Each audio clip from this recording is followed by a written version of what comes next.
Within you, beyond what you see in the mirror, there exists a living city, a microscopic universe made of trillions of inhabitants. Your cells, each one a temple of intelligence, energy, and purpose, each one awaiting the right signal to awaken all its power. This is not an ordinary text.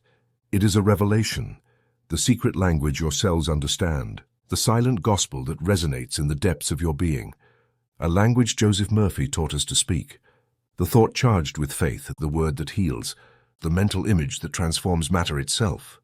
Here you will learn that healing is not some distant miracle. It is a natural law of life, activated by the consciousness that lives within you. Every phrase, every decree you will hear is a direct message to your biology, a loving command that will ignite invisible, powerful processes in every corner of your body.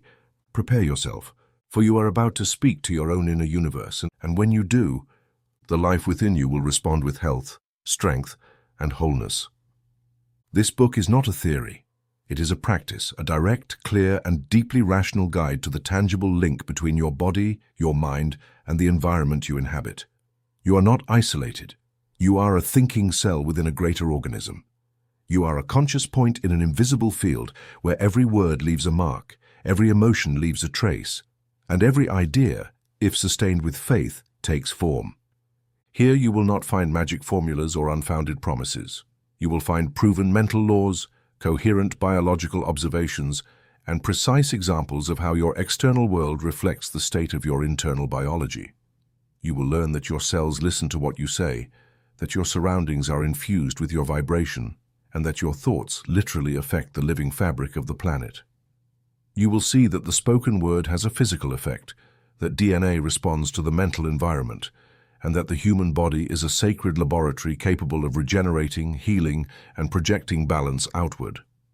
Each chapter develops a specific aspect of this relationship, from how blessing your home can affect your health, to how the pineal gland can be activated with a prayer at dawn. This is not abstract mysticism, but science applied to everyday spirituality. This is the proposal, that you assume your role as the CEO and creator of reality, that you use your mind as a precision instrument, and that you take seriously the power you have to transform your life, and in doing so, contribute to collective healing.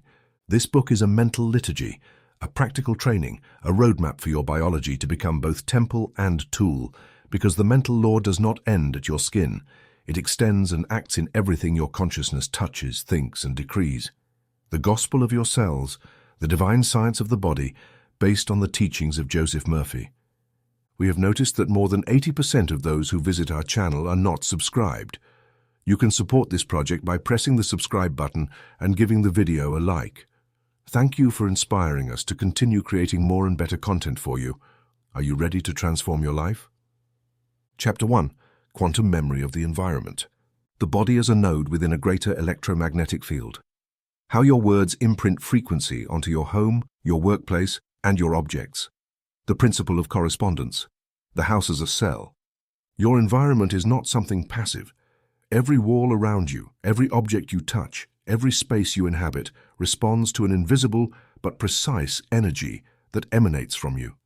Truly, I tell you, your home is not simply a physical place, but an extension of your mental field. The principle of correspondence, as within, so without, is not a philosophical metaphor, but a real operational law. Just as every cell in your body vibrates to the rhythm of your thoughts, so does the immediate environment in which you move. A man once told me, "I don't know why I always get sick at home, but when I leave for work, I feel better." I replied, "Your house is saturated with the vibration of your past thoughts. You have sown fear, hopelessness, resentment, and now you are harvesting pain. The walls have memory. The floor remembers your steps. Every object is like a disc recording the emotional atmosphere that surrounds it." Modern science is beginning to confirm what the ancient sages knew without microscopes. Every space is a quantum field open to suggestion. Physics speaks of particle entanglement, meaning that two things, though separated in space, can instantly affect each other if they are in vibrational coherence. So it is with your body and your environment. The vibration of your home can sustain your health or disturb it. An experiment conducted by a team of researchers at the Institute of Bioenergetics in California revealed that certain words, when repeated with emotional intention in a closed space, can alter the electromagnetic composition of the air. Frequencies of harmony, gratitude, love, and acceptance arrange molecular patterns. Those of rejection and anguish disrupt them. That is why this truth is vital. Not only is your body an energetic entity, so is your home, your office, your prayer chair. Is it not significant that God commanded Moses to prepare the tabernacle according to specific measurements, and then to sanctify it with words and oil? Exodus 40 tells us, "And Moses anointed the tabernacle and all the utensils in it, and sanctified them." This anointing was not superstition. It was applied spiritual science, the conscious impregnation of the environment with elevated intention. It was quantum programming of space. Just as you can maintain a physical temple, you can maintain your home. You don't need incense or esoteric rituals, you need words and attention. Every time you bless your home, visualize a golden light enveloping it, and speak affirmations of health and peace into every room. You are reorganizing the energetic structure of the environment. Your cells perceive that harmony and respond with regeneration. Have you noticed how a plant blooms in a room where joy reigns, but withers where conflict is constant? Human cells are even more sensitive. They receive the vibrational echo of the environment and adjust their activity accordingly. You are not isolated, you are a node within a network. A woman wrote to me from Veracruz, "My son suffered constant nightly fevers with no medical cause. I read one of your books and began repeating aloud in his room, 'Here dwells the peace of God.' This place vibrates with health." In 3 days, the symptoms disappeared. It was not naive suggestion. It was environmental reprogramming. The child's cells responded to the new vibrational pattern of the space. The mental law does not end at the skin. Your skin is not a boundary. It is a permeable membrane between your inner and outer worlds. When you feel fear in a dark room, it is not the room that changes. It is your mental field projecting threat. But you can reverse the flow. You can imprint into your environment the calm you wish to see reflected in your body. 7-day spatial blessing exercise. Each morning for 7 consecutive days before starting your daily routine, stand for 5 minutes at the center of your home. Close your eyes and visualize a white light expanding from your heart to every corner of the house. Then speak aloud, clearly and firmly. "This space is sacred. Here dwell health, joy, and divine order. Every object vibrates with the light of the Creator. My words are law, and this house is a temple of harmony." Do this in every room if possible. Speak to the furniture, the walls, the refrigerator, the mattress. "Thank you for sustaining me. Thank you for serving me." To vibrate in health is not madness.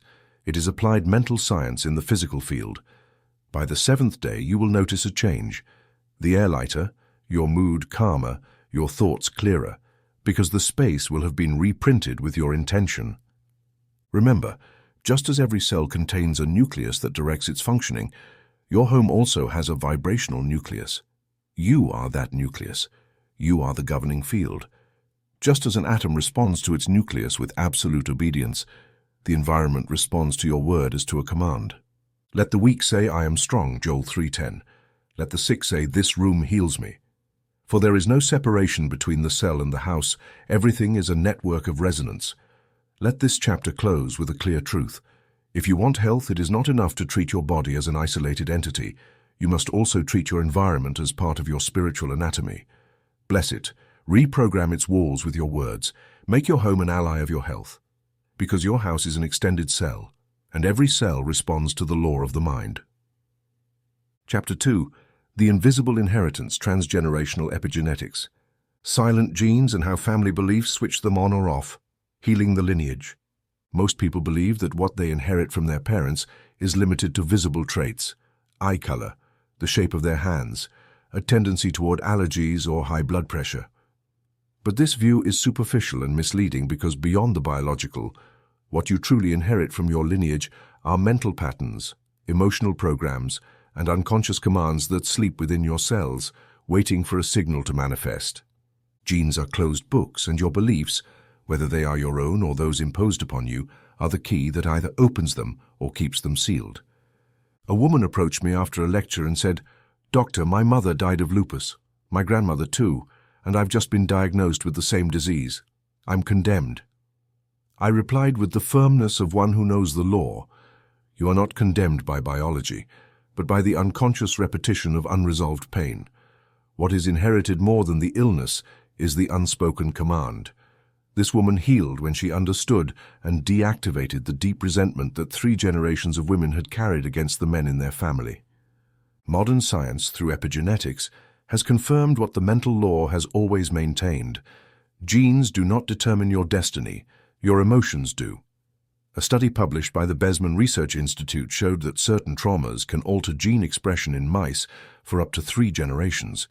Fear of a specific smell, induced in 1 generation, was transmitted to the grandchildren without any direct contact. This is not magic. It is biological programming. The same occurs in human beings.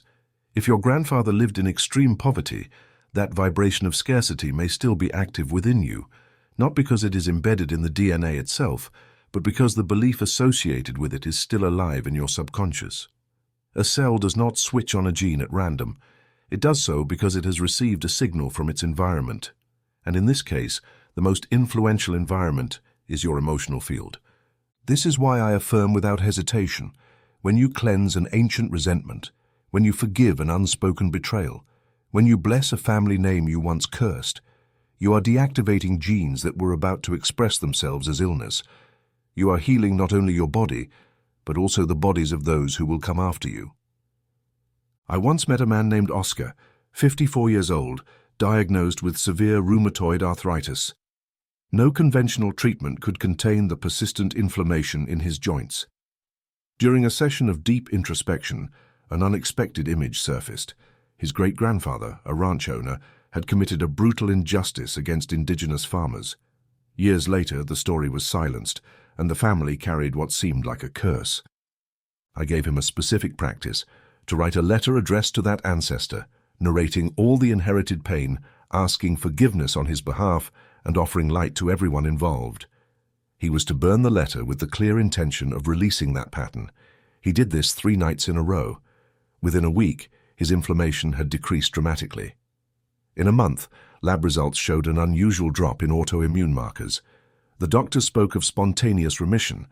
I spoke of transgenerational liberation. This practice is not symbolic. It is scientific in the deepest sense of the word. When your subconscious mind receives a new image, a new emotion associated with a past event, it rewrites the instructions it gives to your cells. You are not simply remembering. You are rewiring. You are erasing commands of pain and writing instructions of health. Genealogical forgiveness treatment, affirmation and burned letter. For 7 consecutive nights before sleeping, write a letter to that ancestor, figure or lineage that you sense has left pain or a mandate in your family line. It doesn't matter if you know the details, say what you feel. Express anger, sadness and the desire for freedom. Then add this affirmation aloud while visualizing light surrounding that family name. I am the light of my lineage. All ancient pain dissolves now in love. I forgive, I release, and I heal. What once bound me now transforms into freedom. Once the letter is written, burn it with the clear intention of closing that cycle. Watch as the fire transmutes the energy of the past. Do it in a safe place, without hurry, with full awareness. The ritual is not superstition. It is symbolic action to anchor a real change in your subconscious.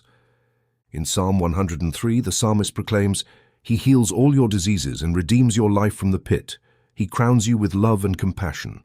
This is a universal law, but first, you must identify which pit you are unconsciously perpetuating, and you must decide to climb out of it. It is not about denying your family, it is about redeeming it. It is not about running from your history, it is about rewriting it with a different energy. The blood that runs through your veins is made of memories, but also of promises. When you change your vibration, that blood now carries hope instead of fear, gratitude instead of guilt. Remember, there is no irreversible inheritance. Every command can be transformed when you access the higher plane of your consciousness. And when you heal, the whole tree blooms, because the genetic root does not command, it obeys the dominant thought. And that thought, if you choose, can be one of blessing. Chapter 3. Time, the healing agent. The now as a spiritual enzyme. How the mind stretches or compresses physiology, accelerated aging and rejuvenation. Most human beings live trapped between nostalgia and anticipation, as if the present were nothing more than a passage between what has been lost and what is desired. But this perception is wrong. Time is not an external succession of events. It is an internal perception that shapes matter according to the quality of your attention. The now is not a mere fraction of a second. It is a creative dimension, a divine laboratory where everything that will manifest is processed. The human body is an architecture of obedience. It responds with mathematical precision to the quality of thought that sustains it. When the mind anchors itself in the past, physiology slows down, replays old wounds, and relives traumas that no longer exist, except in the emotional archive.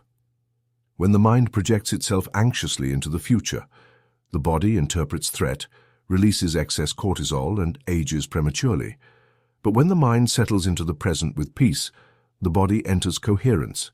It repairs, refines, and rejuvenates. Dr. Elizabeth Blackburn, Nobel Prize in Medicine, discovered that the enzyme called telomerase, responsible for protecting the ends of our chromosomes, the telomeres, can increase its activity when psychological stress is reduced. And that stress, she proved, is intimately linked to our perception of time. People who train themselves to remain present, free from agitation about tomorrow or regret over yesterday, show higher levels of telomerase. And what does this mean?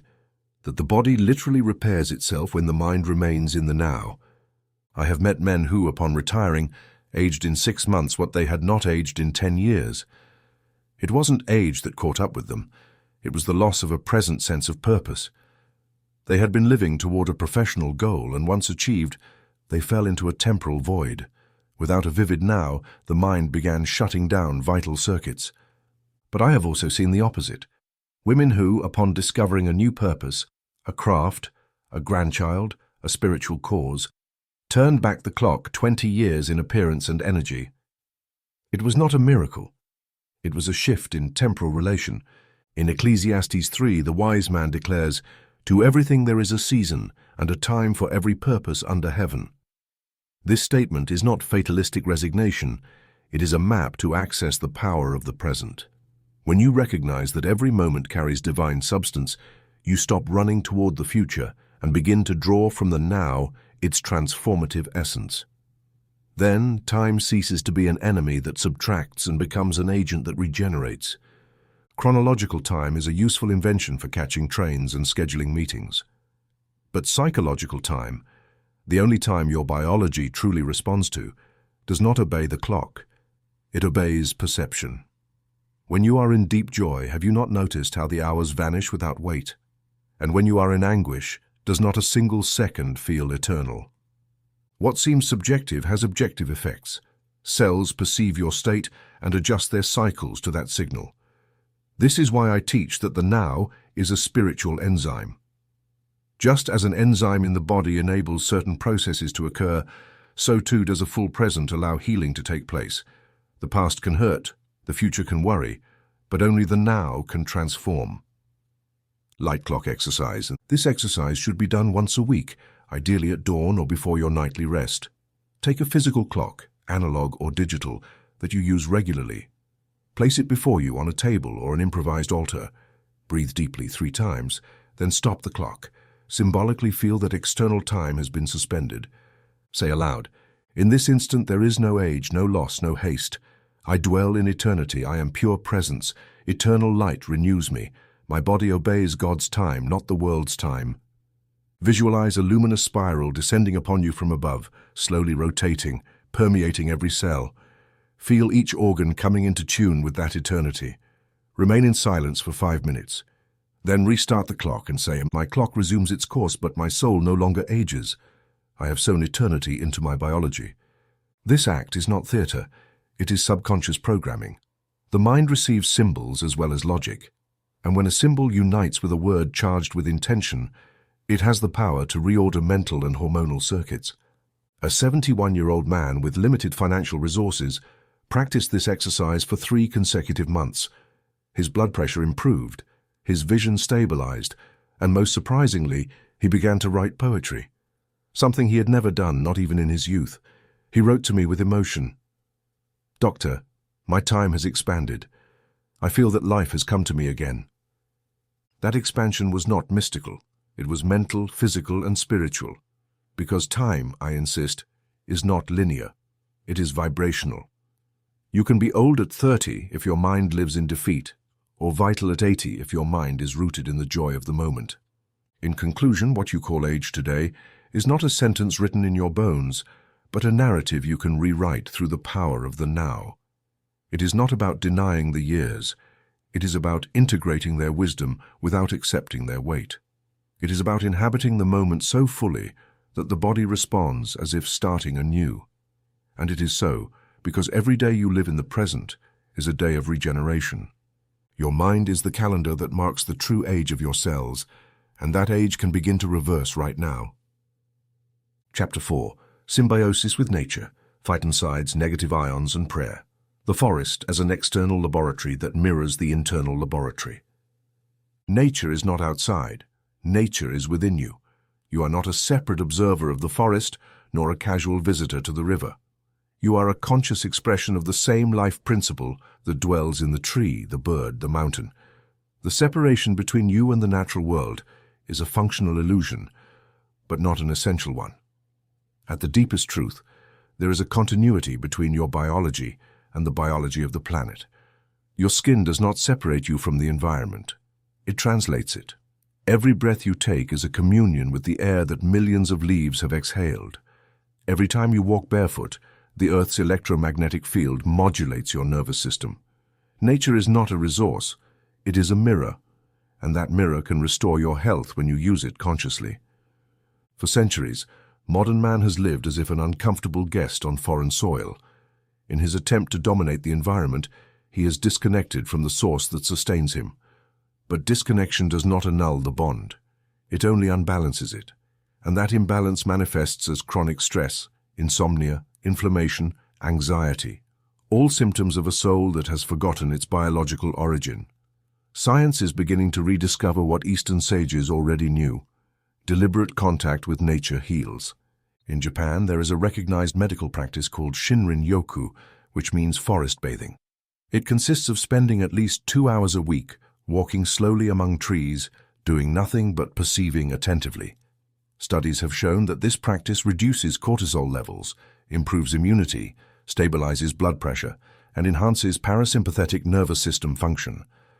But the most fascinating discovery is that of phytoncides, volatile organic compounds released by trees, especially evergreens.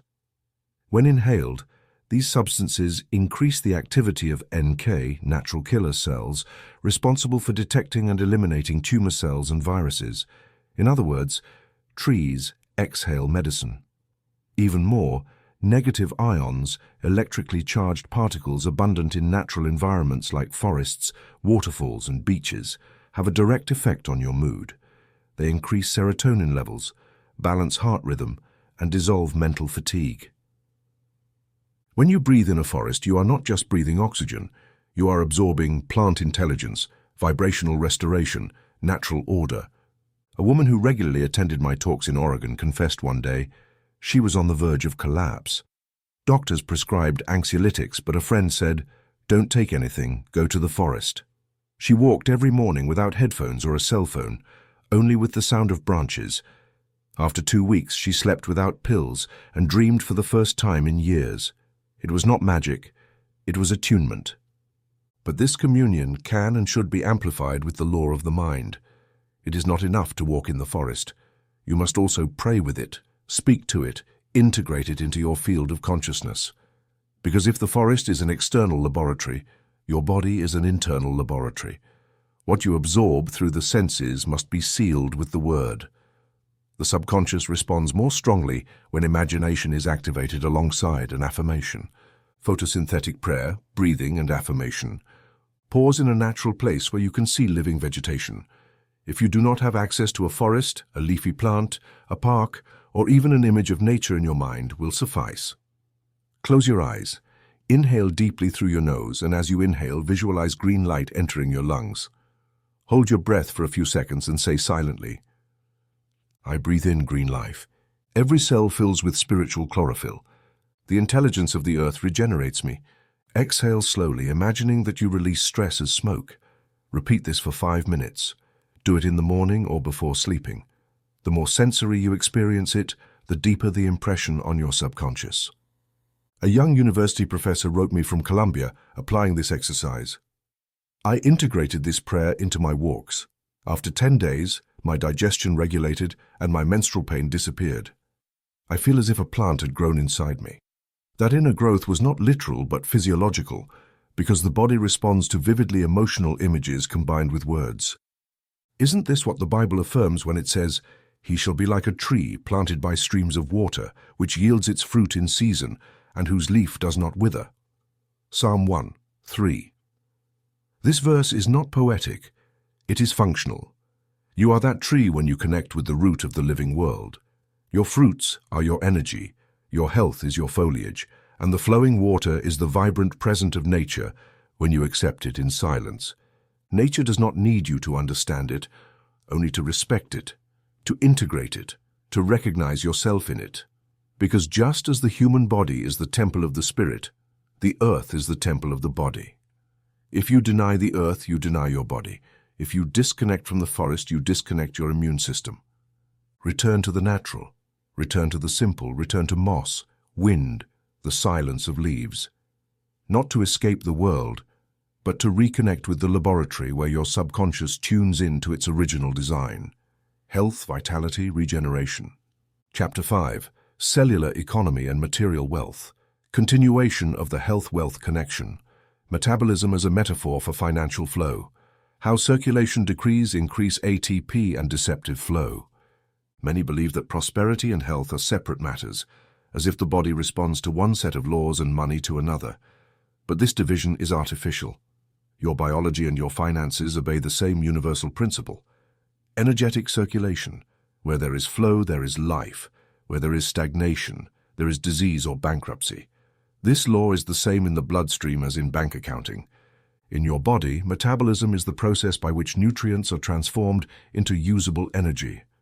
That energy is ATP, adenosine triphosphate, which allows every cell to function, repair, grow, and communicate. But this ATP is not generated by inertia. It is activated by movement, oxygen, and intention. Similarly, financial flow does not appear simply by passively wishing for abundance. It is activated by emotional circulation, conscious gratitude, and mental decisions that set the universal substance in motion. Wealth is the ATP of your outer life. Just as a body collapses without energy, a material life collapses without economic circulation. That is why I teach that the prosperity decree is not a whim. It is a biological and spiritual order. When you say, "I circulate my good," you are not just asking for more money. You are ordering your cells to activate their metabolism. You are synchronizing your external economy with your internal economy. A merchant from Guadalajara named Elias approached me after a talk and said, "Doctor, I have income, but I don't save. What comes in goes out the wrong way." I asked him, "Do you give thanks for your digestion each morning?" He looked surprised. "What does that have to do with it?" "Everything," I answered. "If you don't give thanks for your body's internal economy, you cannot expect order in the external one." I gave him a simple plan that I now share with you. Biochemical Tithe Plan. Metabolic Gratitude for 10 minutes daily. Each morning, before checking your bank account, give thanks for 10 aspects of your metabolism. Say out loud, "Thank you for my liver that processes tirelessly. Thank you for my stomach that transforms what I receive into life. Thank you for my blood that distributes my internal wealth." And so on. This exercise is not poetry, it is mental order. When you place your grateful attention on your internal processes, you activate the parasympathetic nervous system, reduce inflammation, and improve nutrient assimilation. At the same time, you program the idea of circulation, efficiency, and prosperity into your subconscious. Now, Jesus, in the parable of the talents, Matthew 25, presents a principle that applies both to spiritual life and biology. Each servant is given talents, a symbolic form of money, and the one who multiplies them receives more, while the one who buries them loses them. This parable is not just moral, it is physiological. Every cell in your body receives energy. If it uses and transforms it, it multiplies its efficiency, its connection, its regeneration, and grows stronger. But if it retains it, if it does not use ATP, If it blocks flow, it atrophies, becomes insulin-resistant, and ages. Likewise, your mind must circulate your talents. If you bury your ideas out of fear, if you hoard your money out of scarcity, if you withhold love out of resentment, the universe stops giving to you. Because the law is clear. To the one who has, more will be given, and they will have an abundance. But from the one who has not, even what they have will be taken away. This phrase is not unfair, it is energetic. Where there is flow, there will be more flow. Where there is closure, the system shuts down. That is why I propose a concrete tool, the accounting of your energy. Keep a daily log with 2 columns. Energy inflow, slept well, ate joyfully, received compliments, meditated with gratitude. Energy outflow, spent time without resentment, invested money joyfully, listened without interrupting, hugged with intention. This exercise will not only give you clarity about your energy flows, but also show you that wealth does not begin in the stock market, but in your internal balance. At the end of the week, you will see that on the days when you gave joyfully and received consciously, your body also responded with lightness, efficient digestion, and an expansive mood. A 47-year-old engineer told me, "Since I started keeping that record, I am more selective about what I do and with whom I do it." My income increased, but more importantly, my gastritis disappeared. Because when you circulate well, you not only improve your bank account, you also reduce inflammation in your body. Cellular economy and material wealth are reflections of one principle: conscious flow. Do not fear spending if you do so with love. Do not fear investing if you do so with mission. And do not fear resting, because productive rest is the body's reinvestment. Remember, money is nothing more than dense energy. Your body is money in biological form, and your word is the command that decides whether that wealth moves or stagnates. So say firmly every day, "My energy flows, my money flows, my body thanks. I am abundance in action." Chapter 6, Relationships. Resonance between human fields. Every heart possesses measurable magnetism. The Earmat Institute, how the word modifies coherence and heals bonds. Human relationships are not sustained solely by affection, memory, or willpower. At their deepest core, they rely on energy fields that interact beyond what is visible. The human body, far from being a closed system, is a constant emitter of electromagnetic signals, and among all organs, the heart is the most powerful generator. Its magnetic field surpasses that of the brain by thousands of times, and this field is not abstract. It is a measurable reality directly influenced by the charity of your thoughts, emotions, and words. The Earmat Institute, through multiple studies, has demonstrated that the heart produces a field that extends several meters beyond the body, capable of influencing both one's own physiological coherence and that of other human beings. Cardiac coherence, when reached through positive emotions like gratitude, forgiveness, or compassion, reorganizes the nervous system, stabilizes heart rhythm, and synchronizes brain patterns. In other words, love is not only felt, it is measured, transmitted, and received. Now, if you and I are in the same room, we are not only speaking, our fields interact. If I am in a state of inner chaos, even without saying a word, I can negatively affect your energetic balance. Conversely, if I enter a state of peace, I can beneficially influence your field. This is true communion. Resonance between human fields. A man approached me after a lecture and said, "Doctor, my wife and I have gone months without speaking, without hurting each other.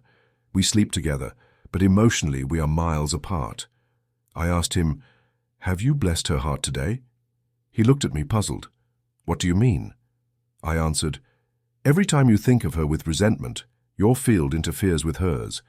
But if you send blessing, your field harmonizes and transforms." I recommended the following treatment. Double temple treatment, simultaneous blessing of 2 hearts. Find a moment of calm, preferably before sleeping. Place one hand on your heart and visualize the other person's heart as if you held it before you. They don't need to be present. Imagine both hearts beating in unison, wrapped in a golden light. Say aloud, "I bless my heart, it beats with peace, compassion, and love. I bless your heart, it beats with understanding, truth, and healing. Both hearts are temples of the same spirit. I choose harmony and I decree unity." Remain silent for 3 minutes, visualizing both hearts connected by a thread of light that strengthens with each breath. Repeat this treatment for 21 consecutive days. That same man, upon completing the 21 days, wrote to me, without telling his wife, Something had changed. One night he came to me crying, saying he felt my energy was different. We embraced without words. Reconciliation came naturally. This is not magic. It is cardiac coherence induced by mental intention. Spoken words act not only on the ear but on the electromagnetic field. When you say, "I sincerely bless you," that vibration reorganizes your biochemistry and that of the other. Blessing is a spiritual technology. Isn't this what the Apostle teaches when he says, "Let love be without hypocrisy. Abhor what is evil. Cling to what is good. Be at peace with all men." Romans 12. This advice is not a moral suggestion, it is a vibrational guide. Peace is not always achieved in the visible, but it can always be established in the invisible field. That is why I insist. Before speaking, harmonize your field. Before asking for understanding, emit coherence. Before demanding forgiveness, silently give it from your heart. The subconscious of the other person, even without words, perceives the change and responds. And if it does not respond with closeness, at least it stops resisting, because there is no longer an attack to receive. Persistent conflicts are not resolved with logic, they dissolve with frequency. It is not a matter of arguments, but vibration. When you elevate your field, you transform the space between you and the other. And in that new space, dialogue, rapprochement, and healing can occur. Make your heart an altar, not a battlefield. Make your word a blessing, not a judgment. Make your intention a silent medicine, because in every human bond there is an invisible bridge, and that bridge you build or destroy with every emotion you choose to hold. Chapter 7. Imagination as Surgeon. Advanced Visualization. Rebuilding Tissues, Organs, and Life Scenarios. Protocols of psychic surgery used by Filipino missionaries and scientifically reinterpreted are presented here. Conventional medicine has made admirable progress in diagnosing and treating many diseases. However, there is a healing faculty ignored by most therapeutic systems: directed imagination. This is not a fanciful tool, but a neurophysiological action mechanism capable of directly influencing the organs, tissues, and functions of the body. In spiritual terms, it is the faculty to see before something happens. In scientific terms, it is the ability to model physiology through vivid and coherent mental representations. Every cell in the body responds to signals, and one of the most powerful is the image sustained with emotional charge. When you clearly visualize a healing process, like a wound closing, tissue regenerating, or an organ recovering its function, you're not simply imagining. You are sending instructions to the autonomic nervous system, the immune system, and the energy field governing form. A surgeon can open your body and repair an artery, but if you learn to hold the image of that artery healthy, flowing normally without fear or doubt, you can amplify and accelerate the recovery process and even avoid surgery in early cases. How is this possible? Because the mind does not distinguish between a real experience and an intensely visualized one. Neuroscience has demonstrated this, clinicians have observed it, and the mental law has always taught it. The most famous case is the 2002 study led by Dr. Bruce Moseley on patients with chronic knee pain. Participants were divided into 3 groups. One received full surgery, another received joint lavage, and a third underwent a placebo procedure. They made a superficial incision and simulated the intervention without touching the inside of the joint. None of the patients knew which group they belonged to. The results were surprising. The placebo group reported improvements similar or even superior to those who had real surgery. Pain decreased, mobility increased, and quality of life improved. What explains this? Expectation, faith, the mental image of having been healed. This experiment validates what the so-called Filipino psychic surgeons had already practiced. People who, through symbolic rituals, induced in the patient a deep conviction of healing. Although the visible procedures were more theatrical, the real effect was achieved through intense suggestion of regeneration. And most importantly, it was not necessary to believe in the external ritual, but to internally hold an image of a restored body. We don't need to copy those rituals. We can apply the principle with rigor and clarity.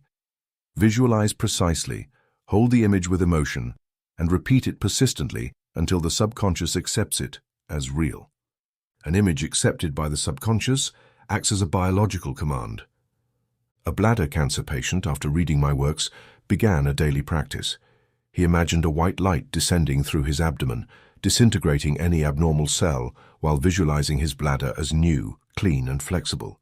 He repeated this process for 20 minutes daily, for 6 weeks. Subsequent studies showed an unexpected remission. Was this the only factor? Maybe not, but it was the decisive one, because the image of health replaced the image of deterioration, and where the dominant image is, there goes the body's energy. Visualization script 15 minutes. Find a quiet place. Sit or lie down, close your eyes. Take 3 deep breaths, then say slowly in the first person, "Now I enter my inner temple. Here there is no illness, only restoration. I visualize my body as a structure of light. I observe the organ I want to heal. I see it as it is and bless it. Now I imagine a golden light surrounding that organ. The light penetrates every cell. Each cell remembers its perfect design. I visualize damaged areas dissolving. I visualize new, fresh tissue growing in their place. I feel joy, I feel gratitude, I feel renewal. Remain for 5 more minutes, breathing and holding the image in detail. Then, open your eyes slowly. Practice this exercise at the same time every day for at least 21 days. This is not about denying illness, but reconfiguring the model the subconscious keeps active. Just as an architect can redo a blueprint before building, you can redo the mental blueprint before manifesting healing in the flesh. Didn't the Master say, "Therefore I tell you, whatever you ask for in prayer, believe that you have received it, and it will be yours"? Mark 11:24. Believing is not wishing. Believing is seeing before it manifests, and seeing in this case means visualizing with certainty. Not as a game, but as a spiritual surgery that activates real biological mechanisms. Your imagination is the divine scalpel. It does not cut but transforms. It does not suture but organizes. It does not extract but reconfigures. When you learn to use it precisely, it becomes your most faithful ally. And when you accompany it with firm words, sincere emotion, and daily persistence, you become the invisible surgeon of your own biology. Chapter 8. The Therapeutic Power of Sound and Voice. Tone, timbre, and rhythm as modulators of the immune and endocrine systems. Christian mantras, Avia, Maranatha, and the 528 Hz frequencies. Since ancient times, the wise have understood that sound is not just an audible vibration, but a tool of profound order. In authentic spiritual traditions, sound has been a vehicle of healing, a channel of prayer, and a structural code of reality. In the mental law, we affirm that the word is form in potency, but beyond its semantic meaning, it is its tone, timbre, and rhythm that determine its physiological effect. When you pronounce a word, you do not just emit a thought, you emit a frequency. That frequency, if coherent and sustained, resonates within the tissues of the body. Sound does not only travel through the air, it travels through the blood, the bones, and the interstitial fluid. It is a vibrational agent that can alter brain chemistry, regulate hormone production, and strengthen the immune response. Recent research has shown that certain frequencies directly affect cellular activity. One of the most studied is the 528 Hz frequency, known as the DNA frequency, due to its apparent ability to restore damaged molecular structures and promote cellular regeneration.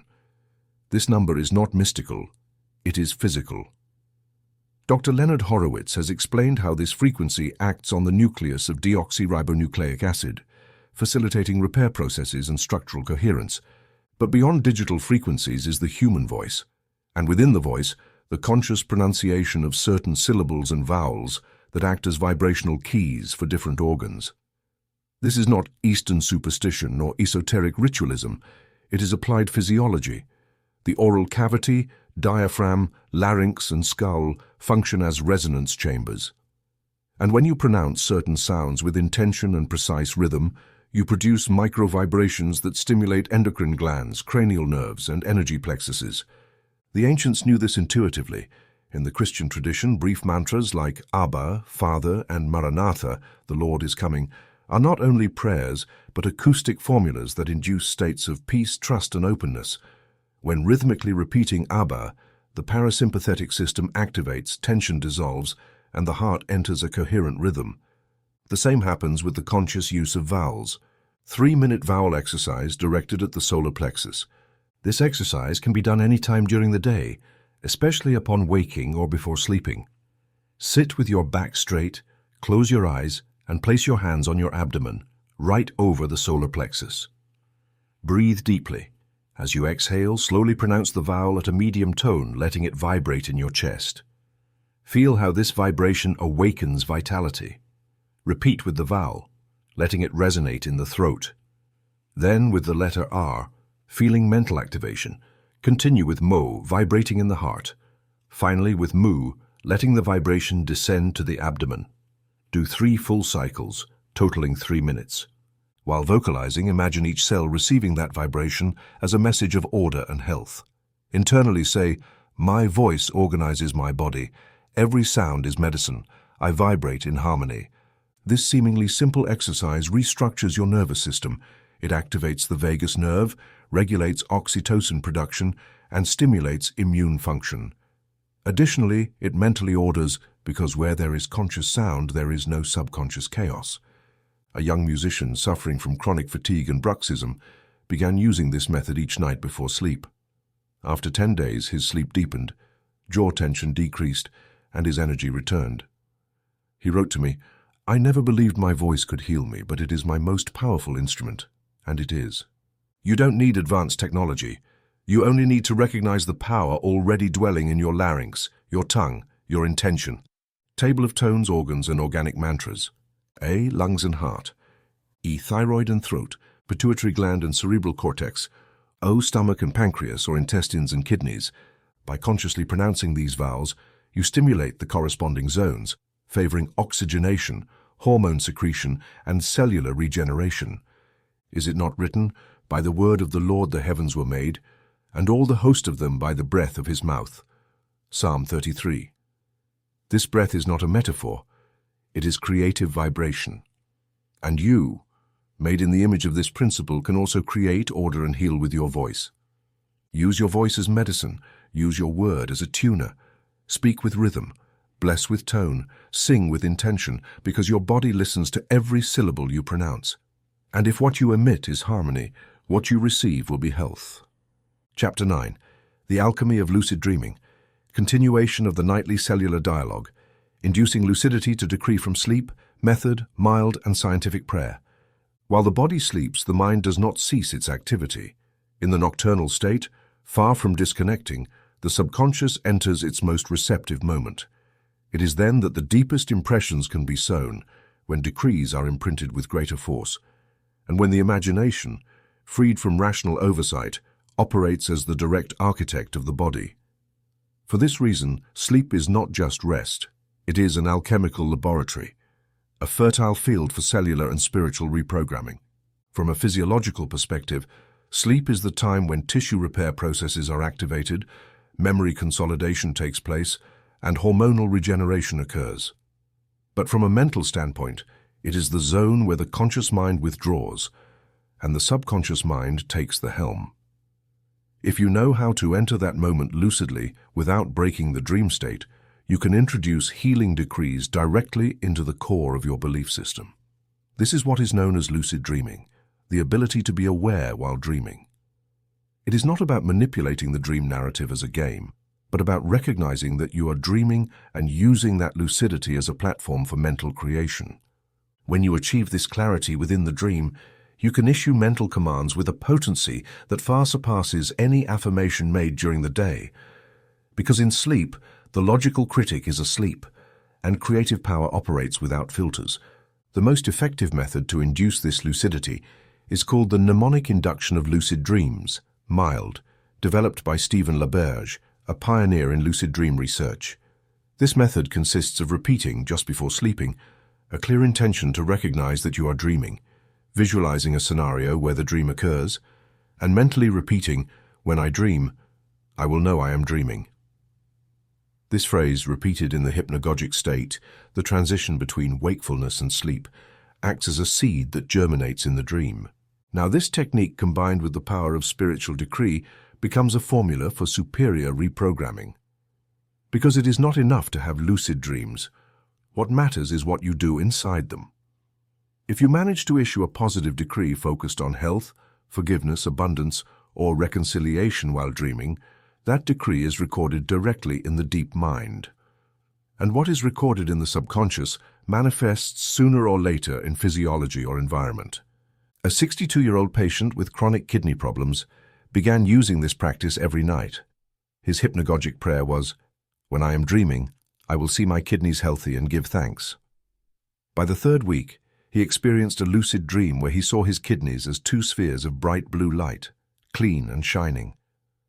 Upon waking, he cried with gratitude. In subsequent tests, his creatinine had notably decreased. His doctor didn't understand the change, but he had decreed from the dream and the body obeyed. Scientific prayer and the 1000 method. Each night before going to bed, breathe slowly 3 times. Mentally repeat, "Tonight, I will enter a conscious dream. When I dream, I will know I am dreaming, and within the dream, I will decree my healing." Visualize the organ you wish to treat or the situation you want to transform. Imagine how you will see it restored in the dream. Feel anticipatory gratitude, and upon entering the dream, stay open.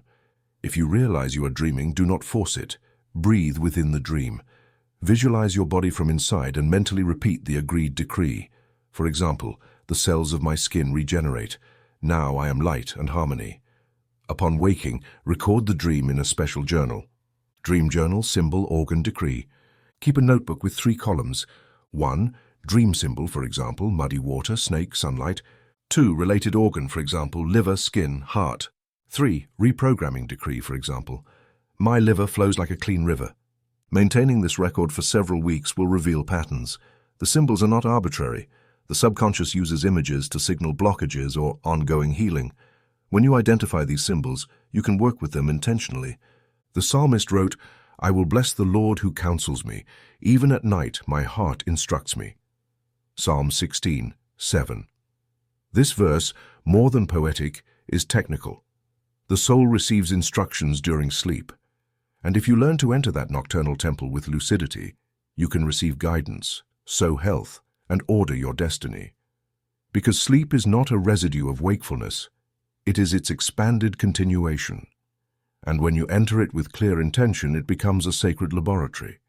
The alchemy of lucid dreaming is not escapism, it is a spiritual technique, and its repeated use with faith can change your life from the depths. Chapter 10. Emotional Scars in Society. Transferring the scar rewriting technique to collective traumas, wars, pandemics, and economic crises. Wounds do not reside only in the flesh, they dwell in memory.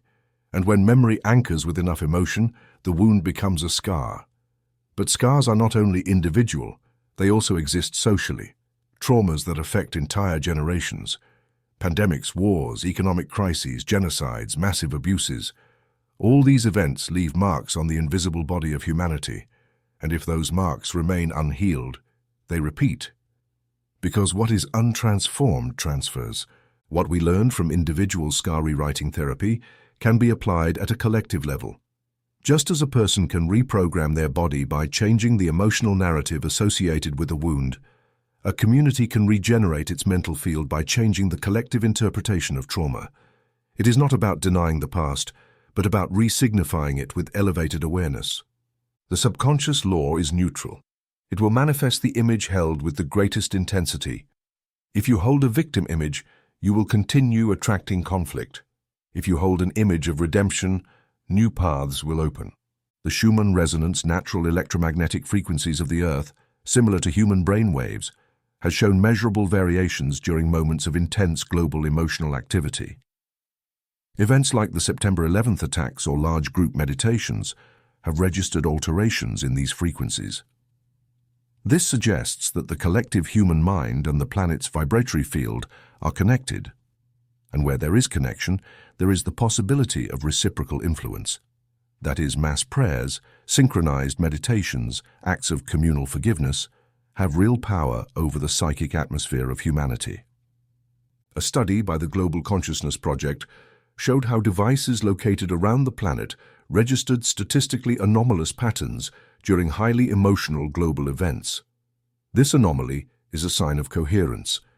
Millions of minds vibrating together, even silently, have a physical impact. This is not metaphor, it is electromagnetism in action. Therefore, I propose transferring the individual healing technique to a collective mental liturgy. I call this 0 point, the moment when we suspend the narrative of judgment and place ourselves in pure presence. From that place of conscious neutrality, we can send decrees that reconfigure the shared emotional field. Group Meditation 0-Point Structured Guide, ideally performed in community either in person or via streaming, though it can be practiced individually with collective intention. Requires 15 minutes of focused attention. Preparation: sit in a real or virtual circle, close your eyes, take 3 deep breaths. Visualization: imagine the earth as a living body with visible scars, burned fields, collapsed hospitals, tense borders, not from fear but from compassion. Enter 0 point, repeating internally, I place myself at the center without past or future, without judgment or expectation, only presence. Collective decree, whispered or mental or repeat, the body of humanity is my body. Every collective wound is part of my biology. I now decree light in every planetary cell. Where there was pain, I install forgiveness. Where there was scarcity, I decree abundance. Where there was fear, I establish peace. Closure. Visualize the earth breathing, scars dissolving, dark areas lighting up. Finish with the phrase, it is sown in the common field. The harvest will be shared light. Repeated on new moons or symbolic dates, this exercise acts as vibrational reprogramming of the collective unconscious. A woman in Argentina practicing it during quarantine said, I feel that even though I cannot touch anyone, my mind embraces the world. And that is the desired effect, to turn the mind into an organ of communion. You don't need to be an activist or politician to heal the world. Your thought has geometric power. A mind in coherence compensates the distortion of many vibrating in disorder because light does not fight shadow, it simply dissolves it. Just as a scar can smooth over time with proper treatment, history can also soften when the collective mind decides to stop holding the wound as identity. You can participate in that healing with your word, your visualization, your intention. Chapter 11. The Biolaser Pathway, Inner Light and Phototherapy. Mitochondria respond to photons. Visualize internal rays as photobiomodulation. Energy medicine is not a mystical concept, but an accurate description of the living nature of your organism. Every cell in your body responds not only to chemical or electrical stimuli, but also to light. And when we say light, we do not only mean the visible light of the environment, but the inner light, real, measurable, functional, that emanates from your tissues and can be consciously amplified through imagination and word. Recent research has confirmed that mitochondria, the organelles responsible for cellular energy production, actively respond to photons.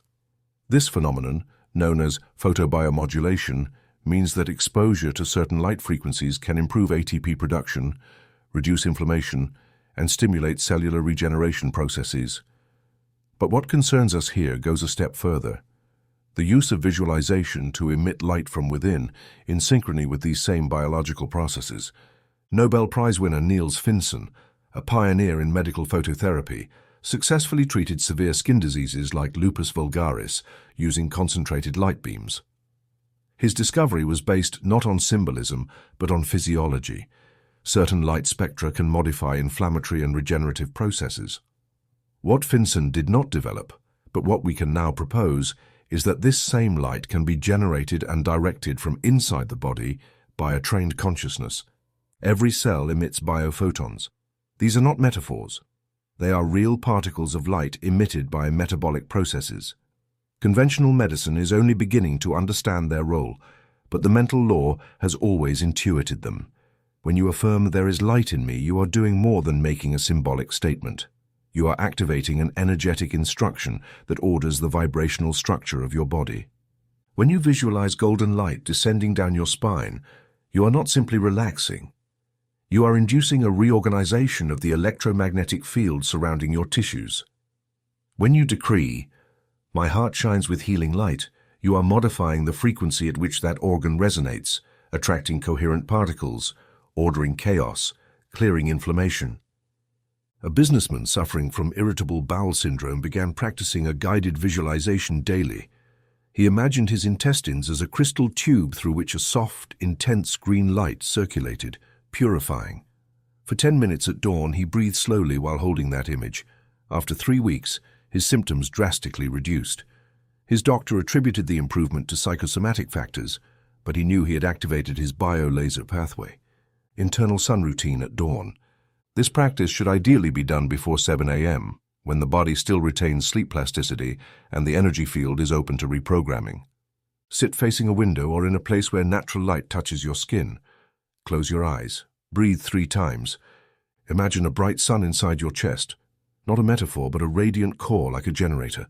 Say softly, "I am a bearer of light." Each cell radiates ordered energy.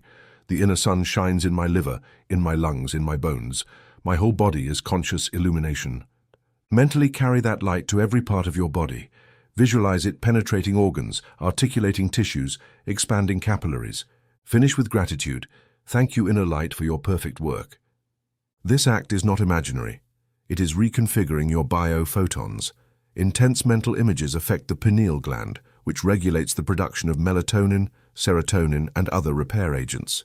Thus, visualization is not just a subjective experience, but a neuroendocrine intervention. Remember, you are not a mass of matter. You are an organized field of light and consciousness. The body is not healed by medicines alone. It is healed by vibrational instruction. Therefore, every true prayer must be luminous. Do not ask for health only. Decree clarity in each cell. Do not plead for well-being only.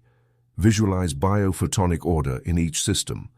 Did Christ not teach, "If your eye is good, your whole body will be full of light"? Matthew 6:22. That eye is the inner gaze, the luminous intention, the coherent vision, and when you apply it daily, your body becomes a lamp, your mind a source, and your environment a mirror of that inner radiation. Chapter 12, Inner Child Code, Neuroplasticity and Play, Breeze, Wonder and Synaptic Plasticity, activating dopamine and BDNF genes through playful decrees. The inner child is neither a poetic figure nor a psychological symbol. It is a neurobiological reality anchored deep within the structure of the nervous system. It is the original core of your consciousness before social conditioning. And that core remains active within you, even if sometimes you bury it beneath solemnity, routine, or fear. Understanding this is not just an emotional invitation.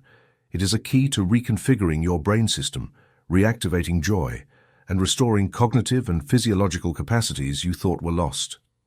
When you laugh, play, or marvel, you are not wasting time. You are activating genes linked to neuroplasticity. Neuroscience has clearly demonstrated this. The state of wonder, the one experienced by a child upon seeing a butterfly, a bubble, or an empty box, causes an immediate increase in dopamine secretion, a neurotransmitter tied to pleasure, motivation, and neuronal regeneration. Additionally, this state stimulates the production of BDNF, brain-derived neurotrophic factor, a protein that acts as brain fertilizer, promoting the growth of new synaptic connections. What's important here is to recognize that these effects are not spontaneous, but intentional. You can reactivate that childhood pattern through playful decrees, intentional visualizations, and symbolic acts that revive the vibration of your inner play. You don't need to go back in time. You need to unlock access, because the inner child code remains intact, waiting for your permission to express itself. Norman Cousins, editor and author, was one of the first to demonstrate the physiological power of laughter. Afflicted by a serious degenerative disease, he designed a treatment based on comedic films, gratitude exercises, and deliberate states of joy. His recovery defied all medical prognosis. His conclusion was clear. 10 minutes of sincere laughter produced at least 2 hours of drug-free analgesia. This experience is not isolated. It is in harmony with the mental law, "A merry heart doeth good, like a medicine." Proverbs 17:22. Joy is not an emotional whim, it is vibrational medicine. The key is to understand that joy does not depend on external circumstances, but on the internal activation of a deep code. The child doesn't need logic to play, only a creative impulse. That is exactly the condition your subconscious mind needs to reconfigure patterns. A judgment-free image, an obligation-free action, a solemnity-free word. Exercise 1 minute of deliberate joy every hour. This exercise is a brief but repeated intervention that produces cumulative micro-changes in your neural field. Right now, stop your activity for a full minute. During that minute, do one of the following. Smile consciously even if you have no apparent reason. Look at an image that provokes tenderness or laughter. Say aloud an absurd word, for example, bouncy balloon with an exaggerated tone. Clap or dance for 10 seconds. Repeat a playful decree, "I play, I shine, I have fun." The purpose is not to distract you, but to decondition your biology from the chronic state of alertness. By repeating this minute every hour, the limbic system begins to associate daily routine with microstates of well-being, and that is the foundation of a new emotional biology. An engineer in Chile, after years of chronic stress, began practicing this exercise. She set an alarm every hour with a different phrase. In 1 week, she noticed an improvement in digestion. In 2 weeks, her facial expression changed. "I felt alive," she wrote, "because the body responds to the mind, and the mind responds to play." Neuroplasticity is not a childhood privilege. It is a capacity you retain as long as you breathe, but it requires activation. And that activation is achieved through images, words, and acts imbued with unconditional joy. Therefore, the inner child is not nostalgia. It is a mental strategy. It is the state from which you can relearn, recreate, and heal. Make play a technique. Make laughter a medicine. Make the absurd a door to the sacred. Because where there is joy, there is repair. Where there is wonder, there is synaptic openness. And where the inner child is active, there is renewed spirit. Chapter 13. Holy Grail, the Pineal Gland and Prophetic Vision. Expansion of the Endocrine Chapter. Endogenous DMT, Melatonin, and Mysticism. How the Sacred Decrees of Dalba Enhance Intuition. The term Holy Grail has been used for centuries as a symbol of the most sought-after secret, the cup that contains the power of eternal life, total revelation. But in the language of the subconscious mind and higher biology, that Grail is neither a physical object nor a symbolic one. It is a small gland hidden in the center of the brain that connects physiology with the invisible, the pineal gland. For millennia, it has been the subject of mysticism, and in modern times it has been rediscovered by neurochronology as the master organ of inner perception. It is the factory of melatonin, the regulator of sleep, but also, under special circumstances, it can produce endogenous dimethyltryptamine, DMT, a molecule associated with transcendent visions, expanded perception, and mystical experiences. You don't need external drugs to induce this state. It is enough to activate internal mechanisms through prayer, visualization, and silence before dawn. The pineal gland is photosensitive. It responds to light, not only external, but also imagined. That is why the hours before sunrise are especially powerful. At that time, the body still produces melatonin at its peak. The conscious mind is relaxed, and the critical barrier of logical thought is weakened. It is then that a well-formulated prayer, a clear internal image, or a precise decree can access the subconscious directing center. Many prophets, mystics, and sages practiced their rituals at dawn, not out of ritual obligation, but from technical knowledge. They knew that at that hour the pineal acts as a receiving antenna. The prophet Joel expressed it clearly. "And it shall come to pass afterward that I will pour out my spirit upon all flesh, and your sons and your daughters shall prophesy. Your old men shall dream dreams. Your young men shall see visions." Joel 2:28. This prophecy speaks not only of religious events, but of a neurochemical phenomenon, the activation of expanded vision through a gland that translates invisible signals into clear images. In that state, you can receive direct inspiration, accurate guidance, and profound revelations about your health, your relationships, or your purpose. But it is essential that you learn to induce it with respect, consistency, and method. It is not a matter of forced will, but biological tuning. Prayer mantram, light before the sun. This practice should preferably be done between 4:30 and 6 a.m. If possible, sit in silence with your spine erect, without artificial lights. Close your eyes. Breathe deeply 3 times. Bring your attention to the center of your skull, just behind the brow. Visualize a spark of light. Internally repeat in a slow rhythm, "Light before the sun, awaken me from within. Divine spark, illuminate my path. From silence I receive vision. From light I decree the invisible." Remain in silence for 5 more minutes. If images arise, do not judge them. If phrases emerge, write them down upon waking. This simple act activates the pineal gland, regulates the endocrine system, and aligns your consciousness with a higher level of understanding. It is like tuning an antenna to pick up subtler signals. A therapist in Mexico, after practicing this prayer for 21 days, began to receive dreams that clearly anticipated emotional conflicts of his patients before consultations. This was not divination, but refined intuition. His pineal gland had been calibrated through constant practice. The melatonin produced by this gland is not only a sleep hormone, but also a powerful antioxidant, an immune system modulator, and a chemical bridge to higher states of consciousness. The DMT, present in small amounts in the body, can be naturally activated through deep breathing, brief fasting, and silent meditation. The important thing is not to provoke hallucinations, but to establish a stable communication channel between the superficial self and the higher self. That is why every time you rise before dawn, you are not just waking up early, you are opening a temple, and every time you utter a decree in that inner temple, you are planting an image in the most fertile zone of your mind. Do not underestimate this gland. Do not look for it outside yourself. It is within you. It is your axis, your inner lantern.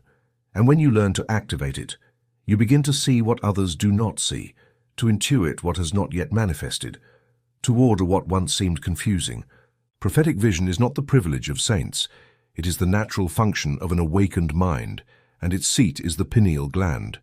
Cultivate it, protect it, activate it, because it is there where the Grail is revealed, not as an object, but as consciousness. Chapter 14, Extreme Mind over Matter. Phenomena of inertia and thermoregulation. Cases of people surviving prolonged periods without food or regulating their temperature in ice, TUMO, explained by the law of the mind. There are documented phenomena that defy all conventional physiological understanding. Men and women who have lived for weeks, months, even years without consuming solid food. Others who expose themselves for hours to sub-zero temperatures without experiencing hypothermia. How can this be explained from a biological perspective? And what role does the mind play in these cases? The answer lies neither in skepticism nor sensationalism, but in the mental law. The body, in its visible structure, obeys invisible instructions. Matter responds to consciousness, and when that consciousness is sufficiently trained, it can modify parameters considered fixed. Caloric needs, thermal rhythm, basal metabolism. In 1981, Dr. Herbert Benson from Harvard University studied Tibetan monks practicing tumo, a breathing and visualization technique that allows them to voluntarily raise their body temperature. During the studies, the monks were covered with wet sheets in freezing rooms. In less than an hour, the sheets began to dry, not due to external warming, but due to voluntary body thermal radiation. This is not a religious miracle. It is mind over matter methodically trained. In the case of inertia, the ability to live without food for prolonged periods, there are verified testimonies from doctors showing that certain individuals, through deep meditative states, can temporarily free themselves from food dependence. In most cases, this is not about rejecting food for ideological reasons, but activating a different level of energy. This energy is not magical, it is mental. The body needs energy to live. That energy can come from external food or internal nourishment, i.e., focused consciousness. When a trained mind intensely visualizes a source of light flowing through its spinal cord, or when it decrees with faith that its body is being nourished by universal energy. It activates alternative biochemical processes that reduce cellular oxidation, economize caloric expenditure, and stimulate regenerative autophagy. But it is crucial to understand that these states should not be sought out of curiosity or a desire for notoriety. Extreme fasting without preparation is dangerous. Mental thermoregulation without technique is ineffective. Therefore, if you wish to experience a minimum of this law, you must do so with respect, protocol, and inner discipline. Ethical warning and safe protocol for a 12-hour mental fast. This exercise does not aim to replace food, but to activate a cellular memory of internal self-sufficiency. It is performed once a week, ideally on a Saturday, under these conditions. Have a light dinner the night before, fruit or vegetable soup. From 8 p.m. until 8 a.m. the next day, consume no food or caloric beverages, only pure water. During this period, every 2 hours, repeat the decree, "My body receives its nourishment from the light. Every cell is fed with perfect energy. I am at peace, I am balanced, I am whole." Visualize a golden light descending through the crown of your head and filling your abdomen. At the end of the period, return to your usual diet with gratitude and gentleness. This protocol does not induce inertia, but trains the mind so the body does not panic at the temporary absence of food. It frees you from the conditioning of psychosomatic hunger and stimulates the hypothalamic pituitary adrenal axis to enter a regenerative state. A consistent practitioner observed, after 5 weeks, improvements in digestion, sleep quality, and mood. "I don't need to eat to calm my anxiety," they said. That is the true goal, to discover that the primary nourishment is the idea you hold about yourself. Thermoregulation, on the other hand, is trained with visualization and breathing. Tibetan Tumo uses images of internal fire rising through the spine, combined with breath retention and abdominal contraction. It is not accessible to everyone, but its principle is, where the mind focuses its attention, the body responds. Now imagine you are in a cold room. Don't try to resist it. Close your eyes. Visualize a living flame at your navel. Repeat, "From my center radiates heat. My body is a furnace of internal energy. Nothing external cools me because the light is within me." Hold this image for 10 minutes. Do it before a cold shower or while walking in cool weather. With practice, the body will begin to generate heat from within. These phenomena are not the exclusive property of spiritual elites. They are human capacities that can be activated by mental training. The limit is not physiology, but the idea you hold about it. And when you replace the idea of fragility with self-sufficiency, the body obeys. All things are possible for one who believes. Mark 9:23. Not as dogma, but as functional law, because the mind directs, energy organizes, and matter executes. Chapter 15. Liturgy of Planetary Co-Creation. Practical synthesis, a monthly routine to align individual biology with the healing of the earth. All true healing begins within, but it does not end there. Because the body is not an isolated entity, it is a cell of the greater body that is humanity. And humanity, in turn, is a living extension of the body of the earth. When you think clearly, you produce order not only in your cells, but also in your home, your city, and in the planet's electromagnetic field, because every coherent thought radiates, and that radiation, although intangible, modifies the environment. This is the foundation of planetary co-creation. For centuries, spirituality was understood as a private quest, separate from the physical world. But the law of the mind teaches otherwise. There is no real barrier between the personal and the universal. Your nervous system is coupled to human resonance. Your breathing modifies the ionic charge of the air around you, and your decrees spoken with elevated intention act as programs that reorder the energy fields of the biosphere. Therefore, every conscious person must understand that their biology is not only their own, it is also responsibility, a tool, and an altar. When you align your internal system with planetary health, you enter a cycle of synchronicity that amplifies your energy, reduces stress, and improves your well-being. This is not idealism.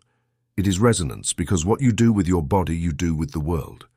A practical way to engage with this principle is to establish a monthly routine of conscious co-creation synchronized with natural cycles. The new moon, the nobilunium, is a privileged moment for this. During this period, the lunar magnetic field acts as a catalyst for new mental programming. Tradition knew this, biology confirms it. The pineal gland, regulated by light, responds differently during the new moon, and this can be harnessed. Nobilunium calendar with environmental decrees. Choose the exact day of each new moon. Set aside 20 minutes for a simple but powerful practice.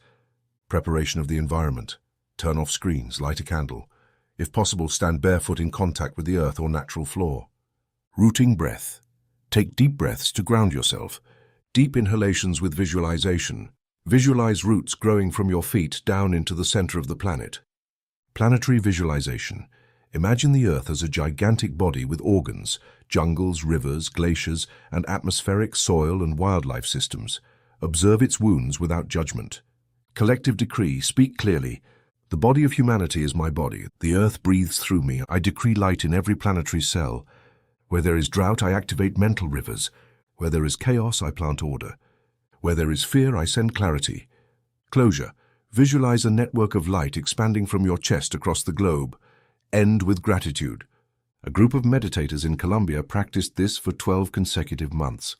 Each gathering combined visualization, prayer, and small ecological actions. Planting a tree, cleaning a park, writing letters of gratitude to water. We began to dream of clean rivers, one said. Then they discovered several communities were doing the same unknowingly. It was as if they were connected. This is the law in action. An idea planted in one mind replicates in many when it is clear and persistent enough. This practice is not passive prayer, it is active liturgy. When a community synchronizes with purpose, it becomes a planetary organ, and that produces effects. You don't need thousands of people. It is enough that your intention is pure, your biology aligned, and your word charged with faith. Remember, the body you inhabit does not end at your skin. Your aura extends, your field radiates, your emotions contaminate or purify. Every time you think clearly, you purify the air. Every time you thank the sun, you strengthen the magnetism of your environment. Every time you decree peace, you order chaos. This is latent because the mind is not a secret. It is a wave, and that wave, when coherent with others, amplifies like a swell. The liturgy of planetary co-creation is not an esoteric utopia. It is a technology of consciousness, and its regular practice can transform your relationship with the world, your bodily health, your emotional balance, and your perception of time. And you are not alone. You are united, and that union is a responsibility, but also a source of power. Close this cycle with the final prayer as synthesis and as an act of faith in the living law. Final prayer. The body of humanity is my body. The earth is my mirror, my mother, and my home. I decree light in every planetary cell. May the collective mind be ordered. May common biology be healed. May life be reborn from within. Amen.